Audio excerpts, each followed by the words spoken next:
If you saw a lot of volunteers around Plymouth last week, you were seeing part of a national volunteer program called Tourism Cares. The program chooses specific locations where hundreds of volunteers from around the world help clean up and restore local tourist attractions. This fall, Plymouth was chosen as one of those communities. PACTV Community News shows you more.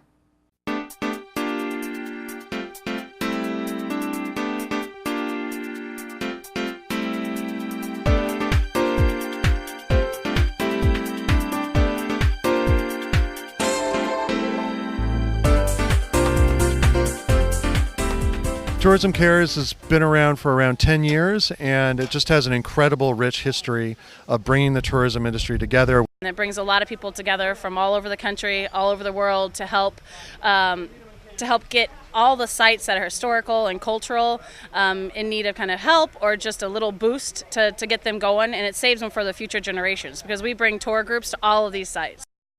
The Tourism Cares for America series of events generally picks 2 sites all across the country, one in the fall and one in the spring, and we bring 200, 300, 400 industry volunteers together to volunteer. Tourism Cares volunteers come from all over the country, come from West Coast, Chicago, Florida. We've got people here from, I believe, 21 different countries and 100 different companies. Our normal process when we look at a place is somewhere between 2 and 3 years. We're looking for local support to help us do what we do, and Plymouth obviously has been very helpful in arranging everything. Plymouth is a perfect place for us. We look for places where we can do meaningful work in restoration and preservation. So here at Plymouth Plantation, we have some incredible projects.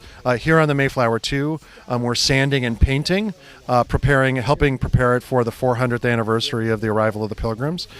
Over 20 people working on the ship all at once. We figured it's about a week's worth of labor all in one day we're getting, which is fantastic. Thank you guys, this is awesome, look at you. They're actually replacing a significant amount of the palisade here at the 17th century English Village. We're doing work on the Wampanoag home site, the visitor center, Henry Hornblower's visitor center, our bus parking lots, and we're actually going to be restoring historical stones at Burial Hill, painting Mayflower 2, and painting Brewster Gardens fence. Fantastic work here, and it's all being provided to the community. This frame here is going to remain, and what we're doing is taking all the bark off of it. It's called a ni squato, which means house of 2 fires. And the volunteers that we have today are instrumental in moving the bark from one area of our site to another area of our site. You know, I think the total value of the labor that went into preparing for this and what we're contributing today is around $140,000. So it's a big commitment from the plantation. It's a big commitment from us. We're all thrilled to be here, and it's really exciting. Heritage sites like this actually rely on volunteer work to keep them alive and vibrant and going.